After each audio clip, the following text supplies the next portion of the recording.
देखिए, ये चैप्टर लाभ और हानि बिल्कुल जीवन और मृत्यु की तरह है। जैसे आप जीवन और मृत्यु से छुटकारा नहीं पा सकते, वैसे ही अपने पूरे जीवन में आप लाभ और हानि से छुटकारा नहीं पा सकते। तो लाभ हानि ये चैप्टर एग्जाम के लिए तो इम्पॉर्टेंट है ही, और अगर आप एग्जाम की तैयारी भी नहीं कर रहे हैं तब भी इस चैप्टर के बेसिक्स को सीखिए, क्योंकि इसके बिना तो जीवन ही बेकार है। क्योंकि हर व्यक्ति को दुकान जाना ही जाना है, घर का बजट भी बना के महिलाएं चलती हैं, तो हर एक कदम पर लाभ हानि बहुत मदद करता है। तो चलिए शुरू करते हैं। सबसे पहले तो आप ये भूल जाओ कि ये मैथ का टॉपिक है। बिल्कुल आप ये अपने दिमाग से निकाल दो कि हम मैथ पढ़ रहे हैं।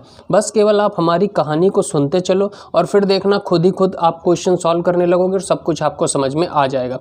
हमारे पड़ोसी के यहाँ कुछ मेहमान आए हुए हैं, लेकिन दिक्कत ये है कि उनके यहाँ चाय नहीं है, चाय ख़त्म हो चुकी है। तो भाई साहब आते हैं हमारे पास और कहते हैं कि सर दुकान चले जाइए, मेरे यहाँ चूँकि कोई है नहीं लेने वाला, तो आप दुकान चले जाइए और दुकान से हमको एक चाय की पैकेट ले आइए।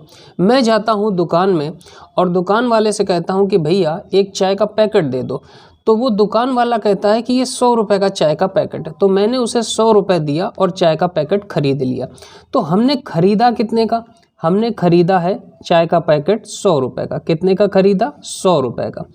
जितने रुपए का हम खरीदते हैं दुकान से चीज़, जितने रुपए का भी खरीदते हैं, उसे हम मैथ की भाषा में क्या बोल देते हैं? क्रय मूल्य बोल देते हैं। क्या बोल देते हैं? क्रय मूल्य बोल देते हैं। ये गणित की भाषा में, टेक्निकल भाषा में।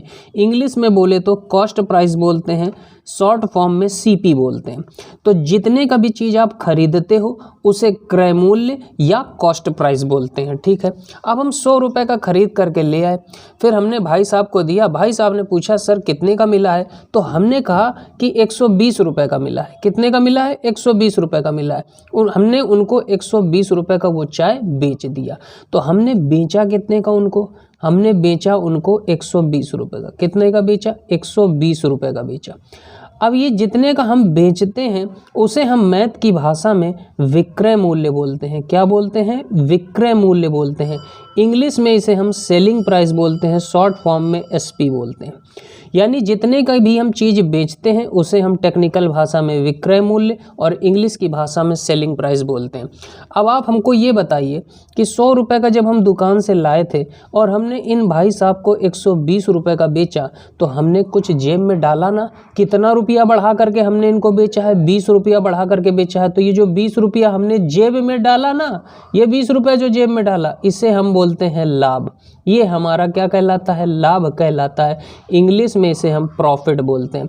अगली बार फिर वही दिक्कत, लेकिन इस बार भाभी जी आती हैं और भाभी जी आती हैं, दरवाज़ा खटखटाती हैं, कहती हैं कि प्लीज़ आप एक पैकेट चाय ले आइए, क्योंकि हमारे घर पर कोई है नहीं, कुछ गेस्ट आए हुए हैं।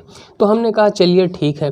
फिर हम गए दुकान और दुकान वाले से कहा हमको एक पैकेट चाय दे दीजिए। तो दुकान वाले क्या कहेगा? 100 रुपये का चाय है। तो हमने कितने का खरीद लिया चाय? हमने खरीदा है 100 रुपये का। कितने का खरीदा? 100 रुपये। और जितने का हम खरीदते हैं वो क्या कहलाता है? क्रय मूल्य कहलाता है। इंग्लिश में क्या बोलते हैं? कॉस्ट प्राइस बोलते हैं। हम लेकर के आ गए। भाभी जी ने पूछा कितने का पैकेट मिला है? हमने कहा भाभी जी 100 रुपये का मिला है। कहने लगी नहीं, क्योंकि लेडीज़ों की आदत होती है कम कराने की। उन्होंने कहा कि 80 का दीजिए, 80 का हमको मिलता है, आप 80 का दीजिए। यहाँ पर हमने क्या किया, चूँकि भाभी जी थी तो हमने कहा चलिए ठीक है। फिर हमने उनको 80 रुपये का बेच दिया। कितने का बेच दिया? 80 रुपये का बेच दिया।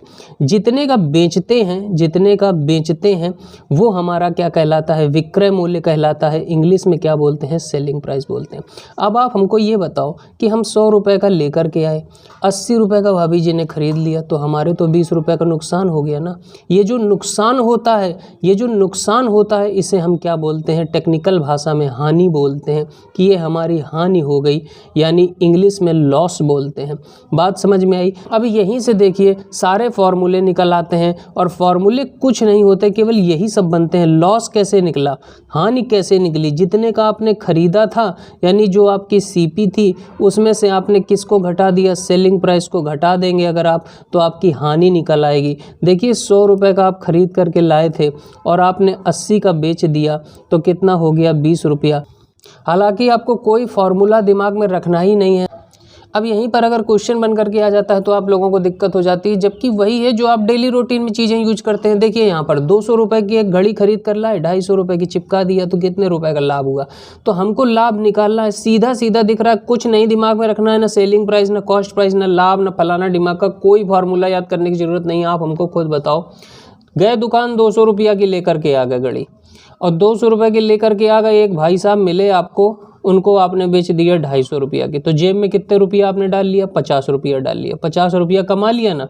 और घटाना है, अगर फॉर्मूला लगाना है तो 250 में से 200 घटा दो, कितना रुपया कमा लिया, 50 रुपया कमा लिया। तो ये तरीका है। आप क्वेश्चन को क्वेश्चन की तरह मत देखो, आप ये देखो कि आप खुद जा रहे हो दुकान में। तो यहाँ पर देखिए 340 रुपये की एक वस्तु को 300 रुपये में बेचा, तो कितने रुपए की हानि हुई। अब हमने आपसे कहा है कि आप खुद जाओ दुकान। आप ये सोचो कि हम खुद जा रहे हैं दुकान, हम 340 रुपये की खरीद करके लाए, हम खरीद लाए 340 रुपये की। बगल वाली भाभी जी हैं, उन्होंने कहा कि ऐसा करिए 300 रुपये का दे दीजिए, तो हमने 300 रुपये का उनको बेच दिया। हमने कितने का बेच दिया, 300 रुपये का। हमारी जेब से कितने चले गए यार, 340 का हम खरीद के लाए, और हमने बेच कितने के दिया, 300 का बेच दिया, तो हमारी जेब से 40 रुपया तो और चला गया ना। तो यही 40 रुपया की हमको क्या हो गई, हानि हो गई। कोई फार्मूला नहीं है, फार्मूला लगाना है तो बस बड़ी में से छोटी वैल्यू घटा दो, सीधी सी बात है। और लाभ हानि आपको दिखता है, जब 340 का खरीद के लाए हो, सस्ता मद्दा बेचे दे रहे हो, तो जेब से तो घुस ही रहा है। अब यहाँ पर देखिए, यहाँ पर जैसे एक क्वेश्चन यहाँ पर उठता है कि प्रतिशत ज्ञात कीजिए। लाभ तो यहाँ पर हमको कितना हुआ है, 20 रुपया का। हमने कहा लाभ का प्रतिशत ज्ञात कीजिए, कितने प्रतिशत का लाभ हुआ है।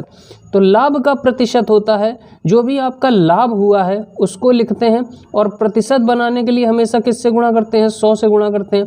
और लाभ हुआ किस पर है, जितने पर आपको खरीद के लाए थे। कितने का खरीद के लाए थे, 100 रुपये का। तो खरीद मूल्य यानी क्रय मूल्य, जो भी खरीदते हैं हम, खरीद मूल्य पर हमेशा लाभ होता है, तो बटे कर देते हैं खरीद मूल्य को, और इस तरह से हम लाभ प्रतिशत निकालते हैं। इसी तरह से हम हानि प्रतिशत भी निकालते हैं। अगर हमको हानि प्रतिशत या लॉस परसेंट निकालना है तो हम हानि प्रतिशत कैसे निकालेंगे, जो भी हानि हुई होगी उसे लिखेंगे, और इसके बाद प्रतिशत करना है तो 100 से गुणा करते हैं, और बटे किस पर निकालते हैं, हमेशा लाभ हानि प्रतिशत खरीद मूल्य पर निकालते हैं, तो बटे खरीद मूल्य कर देते हैं। अब जैसे यहाँ पर देखिए क्वेश्चन लिखा हुआ है कि किसी वस्तु को 950 रुपये में खरीदा जाता है, उसे 760 रुपये में बेच दिया जाता है। ये यूपी कांस्टेबल की परीक्षा में पूछा गया था। तो कह रहा है प्रतिशत हानि कितनी होगी। यहाँ हानि प्रतिशत पूछा गया है, और हानि प्रतिशत का फॉर्मूला क्या होता है, हानि प्रतिशत का फॉर्मूला होता है, जो भी आपको हानि हुई है उसको लिखो, और प्रतिशत करना है तो गुणा 100 कर दो। और लाभ हानि हमेशा किस पर निकालते हैं, खरीद मूल्य पर निकालते हैं। किस पर निकालते हैं, खरीद मूल्य पर निकालते हैं। अब जरा यहाँ पर देखो हानि कितनी हुई है। किसी वस्तु को 950 में आपने खरीदा, आप 950 रुपये में मान लीजिए खरीद के ले आए, घर ले आए, ठीक है। लेकिन आपने उसको बेच कितने का दिया, 760 रुपये में बेच दिया। यार हमारी जेब से चला गया ना यार, 950 रुपये की चीज़ हम लेकर के आ रहे हैं और 760 का चिपकाए दे रहे हैं, मतलब हमारी जेब से तो घुस गया कुछ ना कुछ। तो कितना हानि हुई, घटा लो। 0, 15 में 6 गया, कितना बचेगा, 9, और 8 में 7 गया, 1। 190 रुपये की हमको क्या हो गई, हानि हो गई। तो फार्मूले पे रखोगे तो हानि हुई है हमको 190 रुपये की, गुणा किया 100, और बटे क्या होता है, खरीद मूल्य। और खरीद मूल्य आपको कितने का पड़ा था बताइए, 950 रुपये की पड़ी थी, 950। 0 से ये ऊपर का 0 काट लेते हैं, 19 से इसको काटो, 1900 इसको काटो, 19 एक कम 19, 19 पंचे 95। अब 5 से इसको काट लो, 5 एक कम 5, 5 दूनी 10, और ये 0, तो कितना आ गया, 20% की हानि हुई। कौन सा ऑप्शन आपका सही होगा, ए ऑप्शन सही होगा। बात समझ में आई। आप डेली जाओगे दुकान में तो आप कर लोगे, लेकिन यही क्वेश्चन बन करके आएगा तो आप नहीं कर पाओगे। तो है क्या, आप उसको उसी तरह से डील करोगे, बिल्कुल ऐसे डील करो कि जैसे ये क्वेश्चन नहीं है, हम दुकान में जा रहे हैं, हम ही ऐसा कुछ कर रहे हैं। देखो जैसे यहाँ पर लिखा है 80 रुपये की किसी वस्तु को 100 रुपये में बेचने पर लाभ प्रतिशत क्या होगा। तो हमको ये पता है कि भाई लाभ प्रतिशत अगर पूछा गया है तो लाभ प्रतिशत निकालने के लिए हमको जरूरत पड़ेगी लाभ की।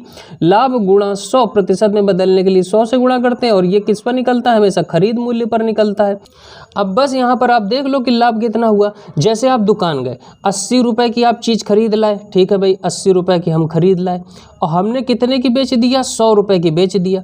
अगर हमने 80 की खरीद के लाए हैं, 100 रुपया का बेच दिया, तो हमने कितना कमा लिया, यहीं से दिख रहा है कि 20 रुपया कमा लिया। तो ये हो गया हमारा लाभ। और ऐसे नहीं कर पा रहे हो तो बस बड़ी में से छोटी वैल्यू घटा दो, 100 में से 80 घटाओगे तो कितना कमा लिया, 20 कमा लिया।